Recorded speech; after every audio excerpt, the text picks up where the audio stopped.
Hello and welcome to another edition of Motor Cars Enthusiasts. Right off the bat on the old show today, the Hyundai Genesis Coupe. An interesting little deal that's happened over the past several days. Apparently they're going to drop the 2-liter turbocharged 4-cylinder, which was the base power plant for this particular vehicle.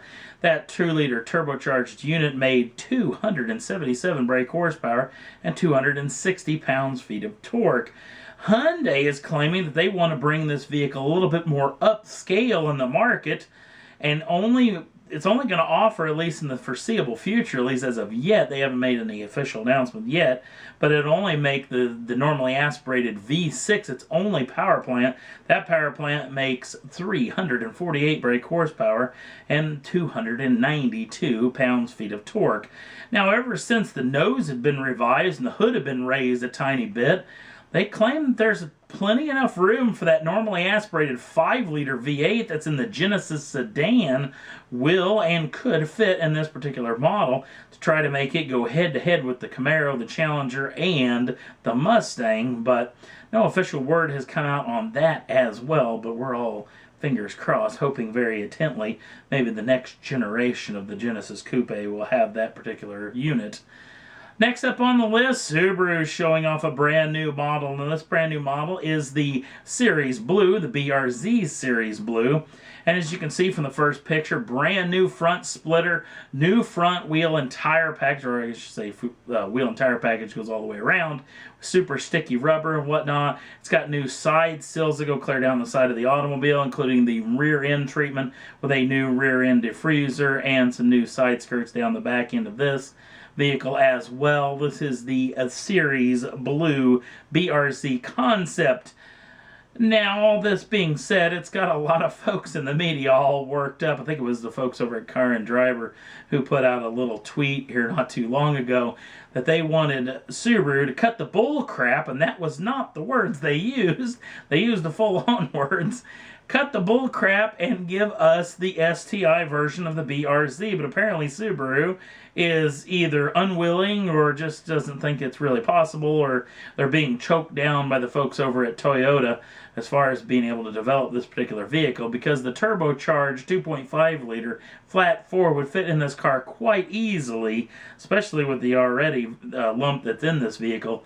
Makes 200 brake horsepower, and apparently the 2.5, they were only have it to run somewhere around 250 brake horsepower. But again, I'm a big fan, or at least I've kind of turned the corner. High horsepower cars are fun to talk about and fun to look at, but as far as driving, I love to drive a car at 10/10ths, and doing that on a public highway is very, very difficult with a car that makes a massive amount of power. So to me, the standard BRZ or the FRS here in the United States will be a very enjoyable car, a car that's very tossable, and you could drive extremely hard. Flat-footing it is a very intriguing process for me. I already have a car that makes very low horsepower and handles extremely well.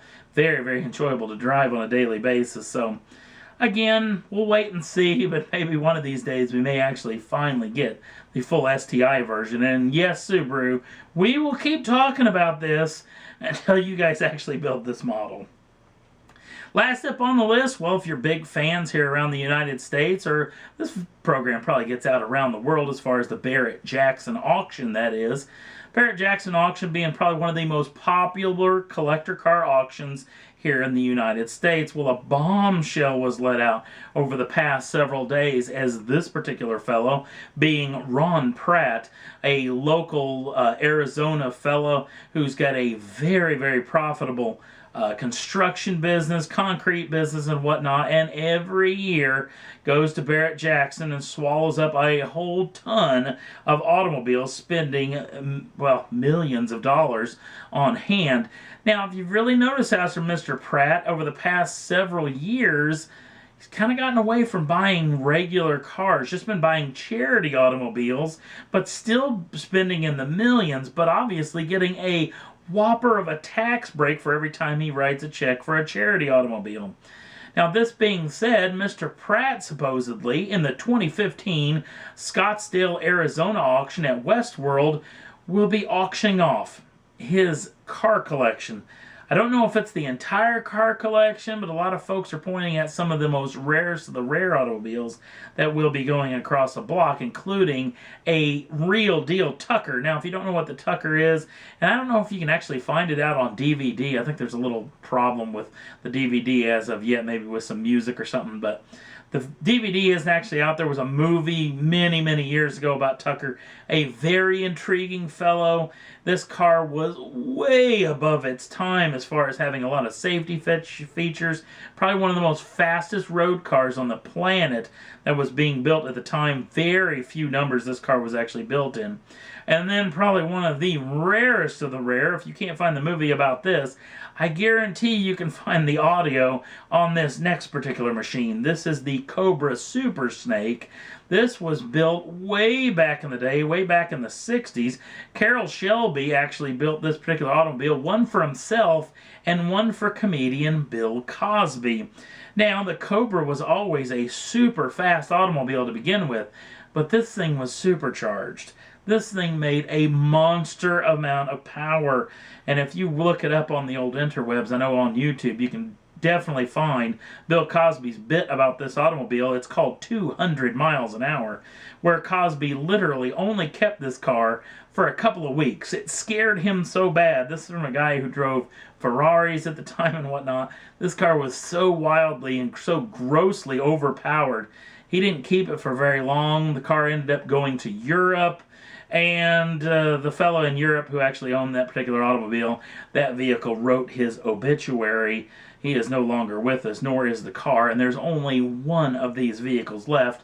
And Mr. Ron Pratte bought it at the Barrett-Jackson auction for, I think, over $5 million US. So be very, very interesting to see what kind of cars he's going to have, if he's going to liquidate his entire collection, whether the business may be doing that particularly poorly because of the economic downturn.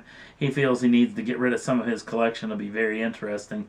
2015, the first part of January in 2015, the Scottsdale, Arizona Barrett-Jackson auction. And that's all there was that I thought was worth talking about for this edition of Motor Cars Enthusiasts. If you want to jump on over to the Facebook page, the link's down in the show notes. Also, if you want to subscribe to the channel, you can do so at any time and get the first dibs on the brand new shows as soon as they come out. Thanks for watching, and we'll see you again real soon.